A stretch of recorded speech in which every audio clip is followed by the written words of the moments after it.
नाही, असं आहे, शाब्दिक कोटी करण्याचं काहीच कारण नाही.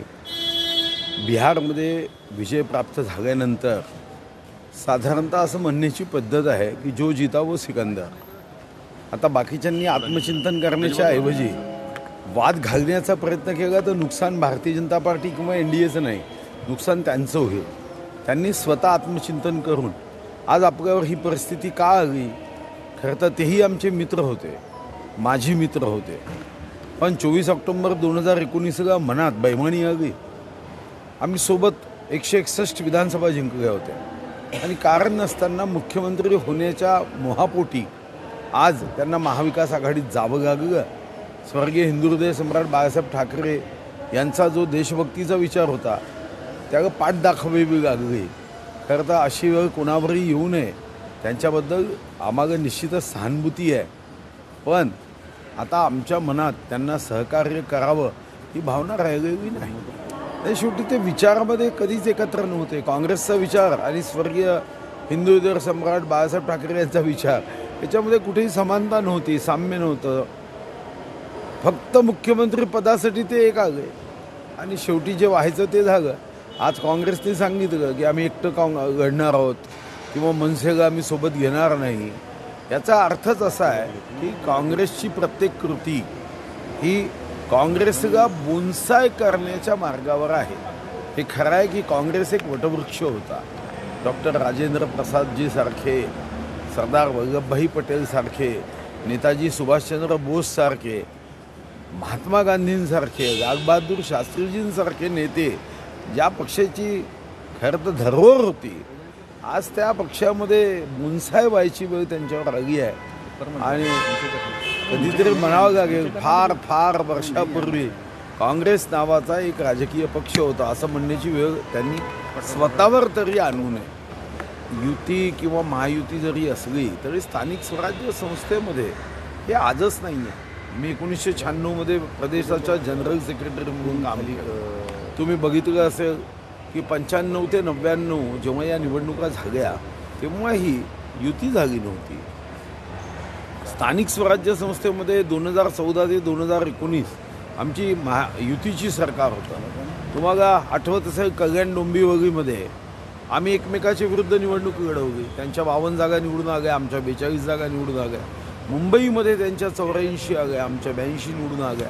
तर मला वाटतं की साधारणतः स्थानिक स्वराज्य संस्थेमध्ये स्थानिक कार्यकर्ते यावर निर्णय करत असतात. कुठे युती होते, कुठं होत नाही. साधारणतः या बाबतीत माननीय मुख्यमंत्री देवेंद्र फडणवीस साहेबांनी अतिशय ठासून सांगितलं आहे की मुंबईमध्ये आम्ही महायुती म्हणून निवडणूक लढवू आणि महापौर महायुतीचा असेलच हे जे ठासून सांगितलं.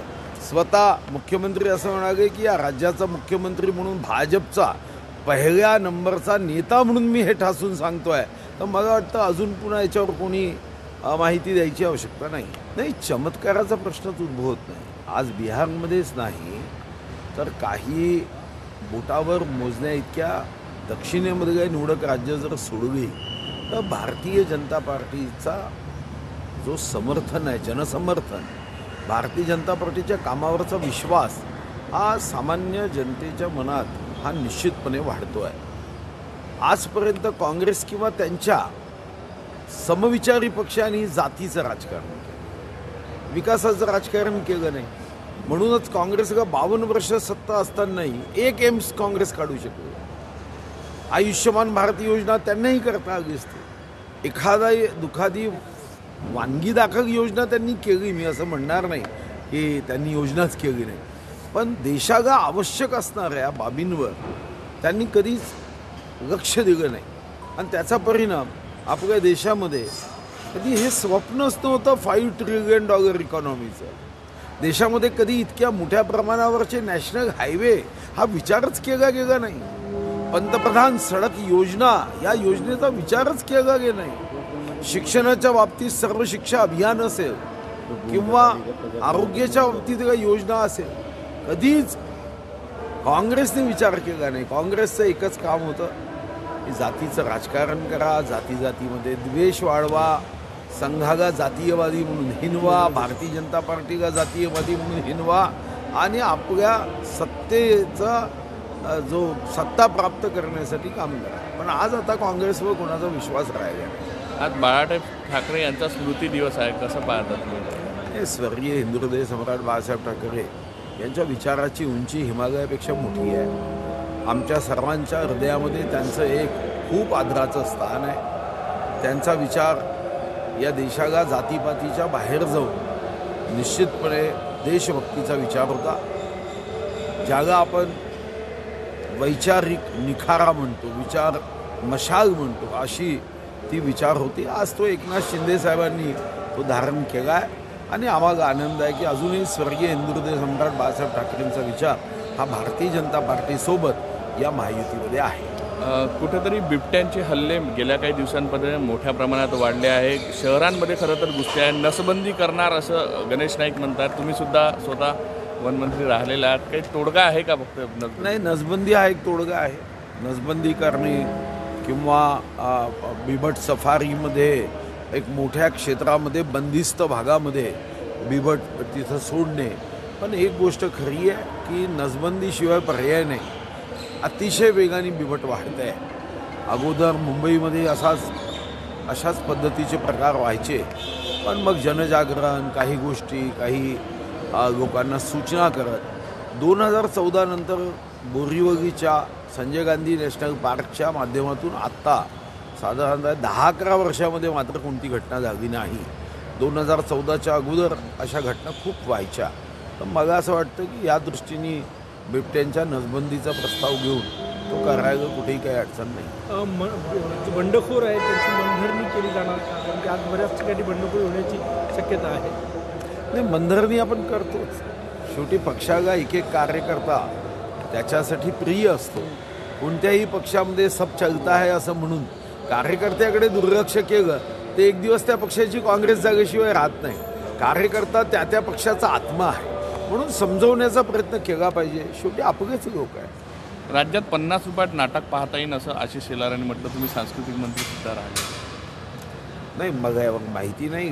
नाटक 50 रुपयातही पाहता येतं, 25 रुपयातही पाहता येतं, कुठं आपण फुकटही पाहू शकतो. त्याच्यामुळे त्या ठिकाणी प्रेक्षक किती आहेत आणि नाटक निर्माण करण्याचा खर्च किती आहे यावर तिकीटचं दर ठरत असतं. तर 50 रुपये की 100 रुपये हे मात्र त्या निर्मात्यावर अवलंबून आहे.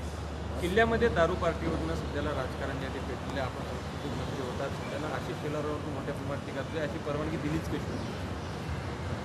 मला एक गोष्ट माहिती आहे की या संदर्भातला आम्ही कायदाही प्रस्तावित केला की गडकिल्ल्यांवर जर कोणी दारू पित असेल तर सामान्य दारू सार्वजनिक जागेवर पिण्याच्या संदर्भातला कायदा लागू न होता त्यावर जास्त कडक कायदा व्हावा. मला वाटतं की तो प्रस्तावित कायदा होता.